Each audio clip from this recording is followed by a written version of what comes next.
So what happens when two third-generation Arizona women authors who are passionate about their state start talking about experiences, insights, and memories of different places? They don't stop talking. They write a book, and then they start a podcast. Welcome to Celebrating Arizona with Julie Morrison and Lisa Schnebly Heidinger. Grab your favorite drink and settle in. We're celebrating Arizona, going everywhere from A to Z. And we're off. And more Celebrating Arizona? Welcome back. Yes, let's get to it. Indeed. I have myself a puppy to supervise. Luna's there and fine? She is not exactly boycotting the episode, but not managing it either. So she's not in residence. She's not in studio, we will say.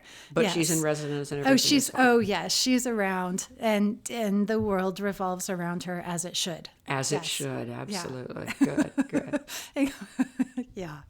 Yeah. And I think you're going to take us somewhere first today. I am. And so, again, inspired by a poet, because I found a poem by Emily Dickinson that is about the sky, because I was thinking about western skies and how, Montana claims that it is big sky country, and the skies always seem bigger in the West, which is a funny thing to say because it is the same sky that you're standing under, like wherever you go, right? But I was thinking about this, and I was thinking about where I have been, where the sky has looked, at its biggest to me. And one place is Yavapai College, Clarkdale campus vineyard.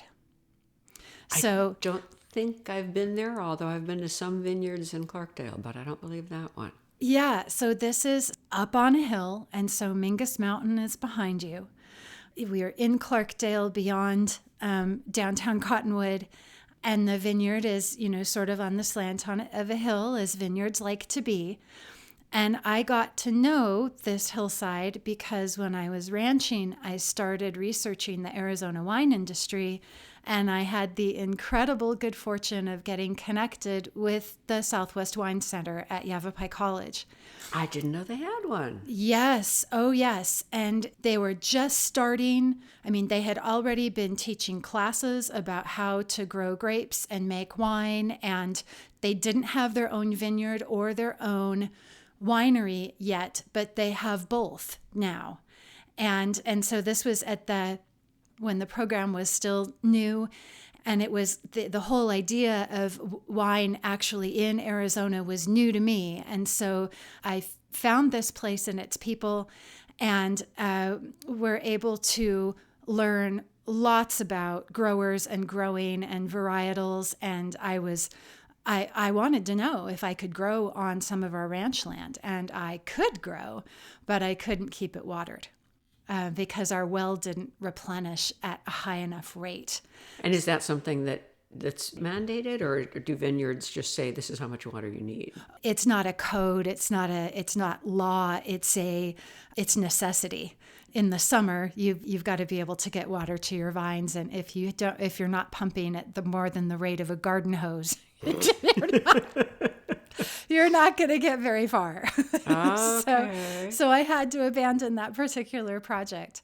But on this hillside of the Clarkdale campus at Southwest Wine Center, in addition to having the honor of being able to plant a vine there on the vineyard's ribbon cutting, I got to look out across the Verde River Valley between, Clarkdale and Sedona and beyond, and the Mogollon Rim.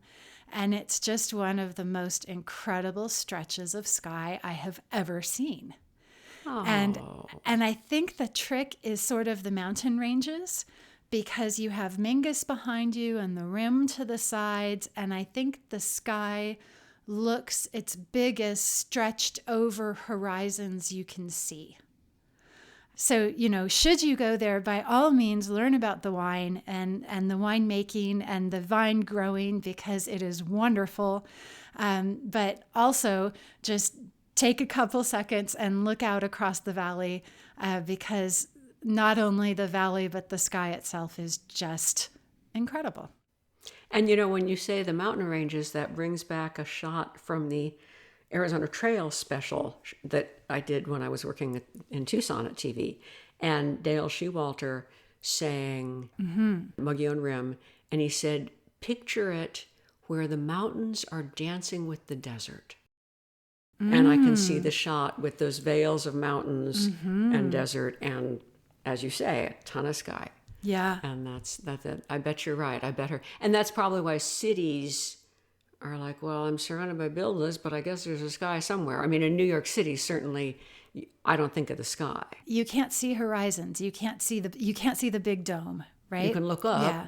But yeah, that's you about can it. look up, but you've got plenty blocking the views. Yeah. Of the sky stretch. That makes sense. And even in the Grand Canyon, some places you can see a lot, some places you can't. Yep. So yeah, that must be. We were writing about vistas and for going sure. down that set of mountains. 666. Yeah. Out of Hannigan Meadow to Morenci. Yeah. Do not try this at home. Do not try it, period. Once you've done it enough. The vistas that day, and then the other, another great one is coming off of, behind Humphreys on 89 toward Page and opening up to Cameron. That the sky there is enormous. Or if you're over at Wupatki, the sky there is enormous. Those are great plays too. Yeah. And back to the Arizona Trail. But I remember stopping on that road coming from, I guess, from the very end of the trail.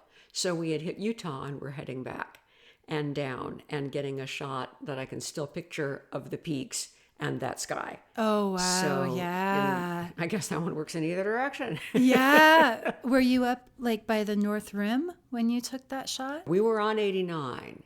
Oh, okay. So coming back down 89, kind of like Navajo Bridge coming back Got from it. Okay. There's another great place to be able to see just expanse in all directions from Mount Lemmon.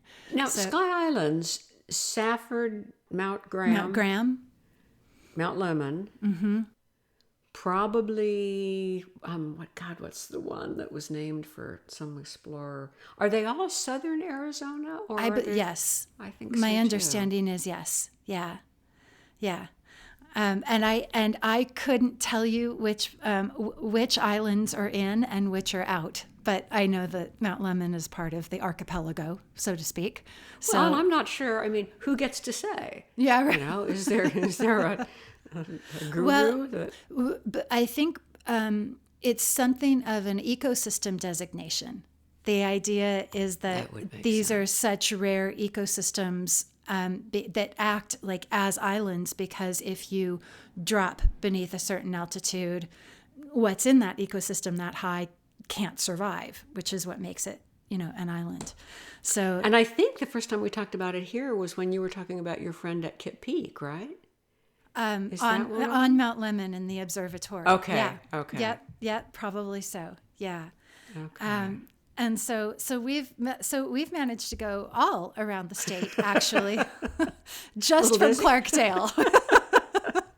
But that's where our first pin dropped. And if you're not lost and you're still with us, then catch your breath. We will take a break, and then Lisa will try to take us a place. Okay, and that means we're not lost either. So that's right. a good thing. This is a good thing. The first time for everything.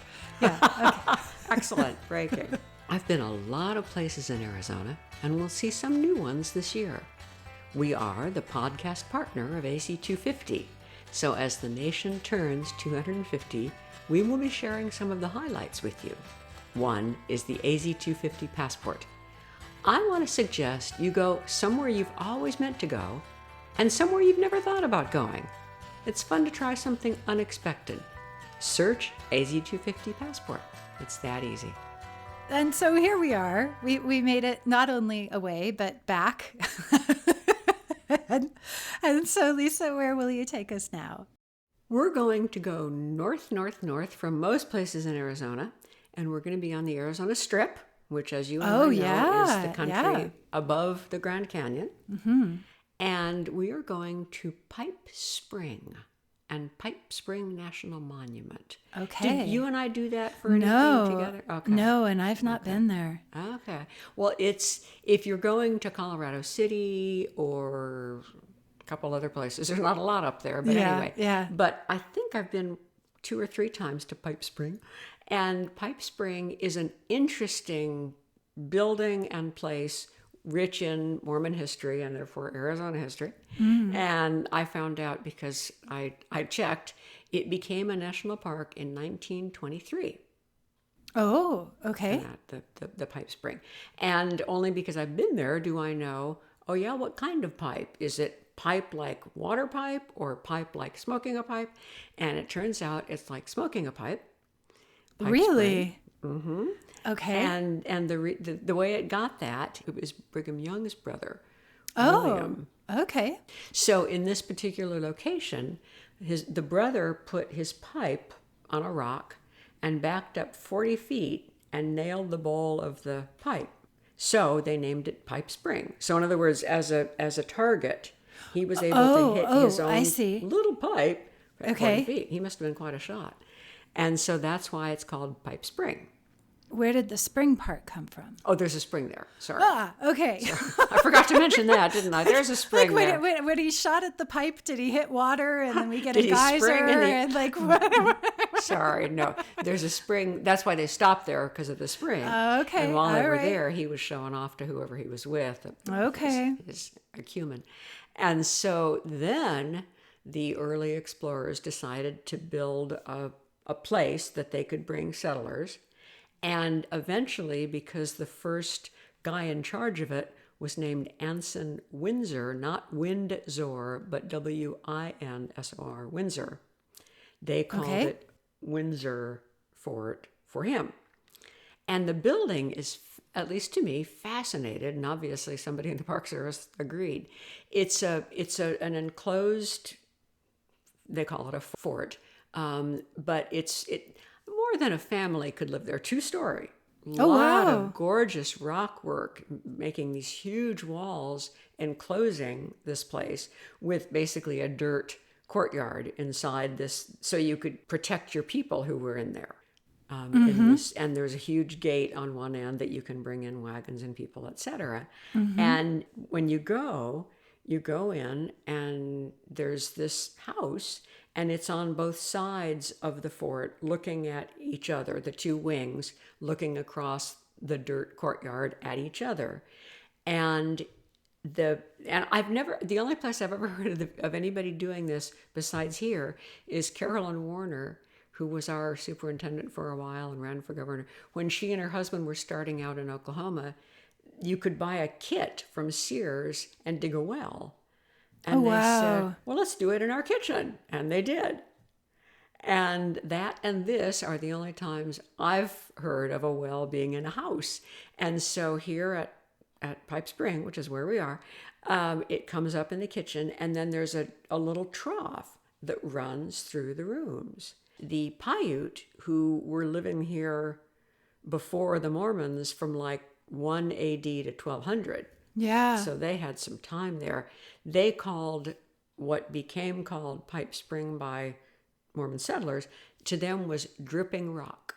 Oh, yeah. Dripping Rock. Yeah, makes sense. And yeah.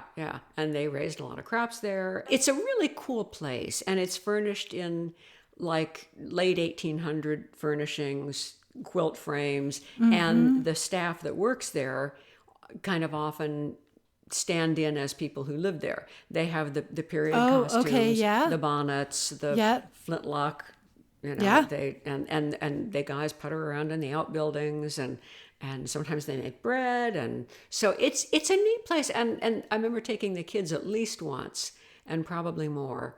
And I think they get little pins if they do something at that site. Some national parks have programs where kids can become honoring whatever rangers for the day or something. Something like that.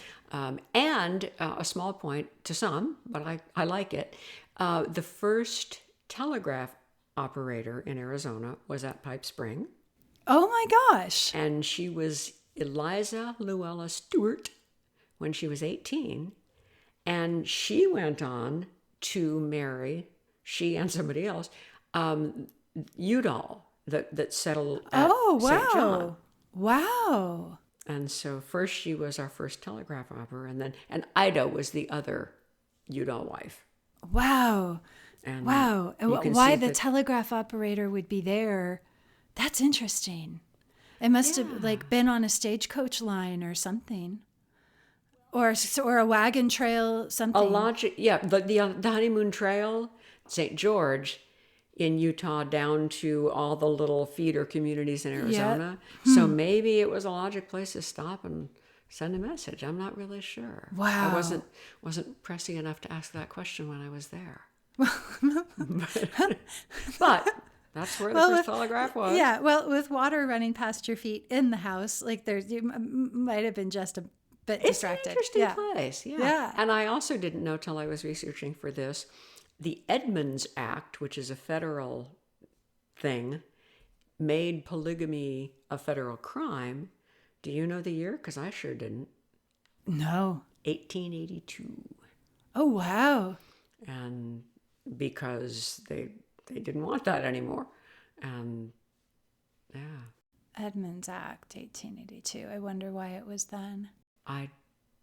Probably the whole Utah statehood wrangle was going on. I'm guessing, but just guessing.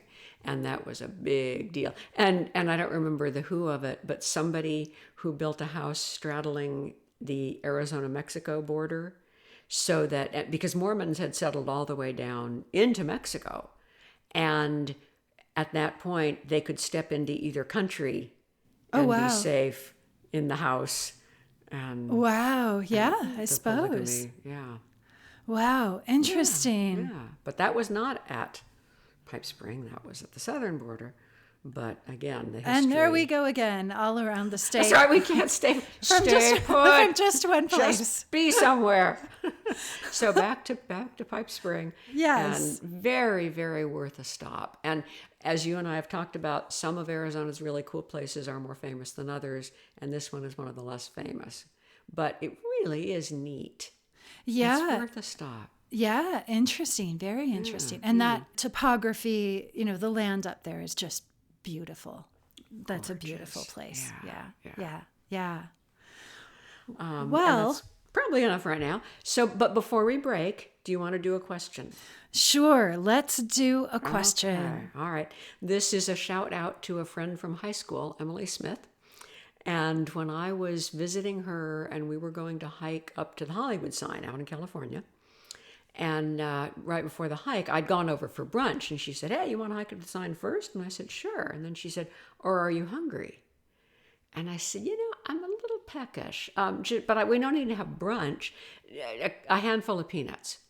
And she got out the can, and I reached for it, and she and her partner both said, "No, vessel of commerce." And I stopped and thought, what did they just say? And they laughed and explained that both of their mothers were raised Southern girls, and women who were raised Southern girls, a vessel of commerce. You don't serve somebody in that. You put it in a dish.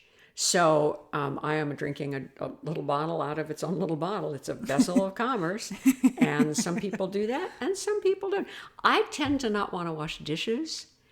So at least if it were a company dinner, I wouldn't set the planter's can on the table. But in daily life, I will cheerfully eat out of a vessel of commerce. So, Julie, where do you weigh in on vessels of commerce? Yeah. Yes. I hadn't heard the phrase before, but I did know the manner or mannerism of, pouring the soda into the glass or pouring the beer into the glass, and then serving your guest from that. And I'm not sure that we just opened the bag of chips and put them on the table. I think we put them in a bowl and so forth. I think that was standard practice. ketchup or mustard container, if we were eating at the breakfast bar, Condiments, yeah. would that go in a china dish? The ketchup or mustard? No. Condiments are a different thing, I believe. That maybe they're their own category. Let's break and come back and read. Very good. Okay. We've been talking about all the ways Visit Flagstaff has come up with celebrating Route 66's 100th birthday next year. And here's another one. There are no fewer than nine national parks and monuments within a stone's throw of Route 66. Of course, Grand Canyon, also Walnut Canyon, one of Julie's favorites, and Wapatki, one of mine, and 6 more. Hint, Petrified Forest, Visit Flagstaff. Okay, and so what will you read to us about? I will read to us about Windsor Castle, and this is lifted out of the Centennial book. Spend any time on the Arizona Strip, the section of the state north of the Grand Canyon, and it's easy to wonder why this land wasn't made part of Utah. Culturally, the history of the area is so entwined with the Church of Jesus Christ of Latter-day Saints, it seems like it would have made sense. But Utah's loss is our gain because the Arizona Strip is eclectic, colorful, sometimes inhospitable, country rich in scenery and stories. Pipe Spring became a national monument in 1923, and talking about Brigham Young deciding the safest way to make sure the spring was never poisoned to build it right on top of it, water come out of the floor, etc. Windsor Castle maybe appear humble, but in its day it bordered on palatial, with a full kitchen, good-sized bedrooms, and general living quarters. Often, NPS park rangers will reenact daily life, and the area still supports livestock and plants. Visiting Pipe Spring, you see what impact those efforts had on what had been, quote, the spring and the loneliness of the place until they got there. Depending. And again, the victors always write the history. I'm sure to the Paiute, it was not lonely. It was just the right number of people. until it was invaded. Until and it was overpopulated. Invaded. Exactly so, yeah. And so I must have missed that. So that house is called Windsor Castle. Correct. Okay. Yes. Okay. Interesting. Yeah. Windsor, not Windsor, because blah, blah, blah, blah. Yeah. Okay. Okay. Yeah. And that's in the Centennial book. So let's see. Now we're going to go back to... Yes. So Emily Dickinson has a poem about the sky called A Slash of Blue. And I took the form of that poem and made one of my own, and I called it Sky Song. Oh, that's prettier. Go ahead. Blue stretches its languid limbs. Sunlight blows a lazy kiss. Clouds sketch new horizons of dandelion wisp in this classic ballad of a western sky. Mountains rise and range as valleys hug their feet. A rivulet may tickle, a horseman whistle bliss. Spacious ease the harmony in this song of sky. And there we are. That is one delectable image after another. Thanks. Yeah, Wow. these were fun. So hers, just for because it's short. I'm thinking about the vista and the expanse and this big blue, right? And she's thinking about morning. She's thinking about evening and morning sky, which are sort of quick. And so she has a slash of blue, a sweep of gray, some scarlet patches on the way, compose an evening sky. A little purple slipped between some ruby trousers hurried on. A wave of gold, a bank of day, this just makes out the morning sky.